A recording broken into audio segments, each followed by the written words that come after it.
Here in example 1, we have f squared plus 50f equals 0. Let's see how to get this started. In this particular quadratic, we observe there are only two terms, and there is not a minus in between them, and they both have an f, and only one of the terms is a perfect square, while the second is not. As a result, we know that we need to find the greatest common factor to get this process started. With the greatest common factor, we look to see where our terms came from.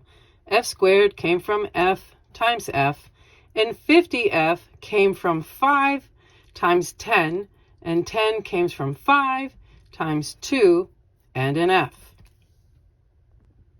Since these two terms only have an f in common, that means that we are going to say, hey, what's left over? From our first term, we had an f left over. There was a plus sign in between our two terms. And from our second term, we have 5 times 2 left over, which is 50. So our factored quadratic is f times the quantity of f plus 50. So from there, we're going to set each of our factors equal to 0. And now we're going to solve. So f equaling 0, well, that's done. Yay. And then f plus 50 equals 0. We know, because we've got lots of algebraic experience now, that all we have to do is subtract 50 from both sides of the equation. And I have f equals negative 50.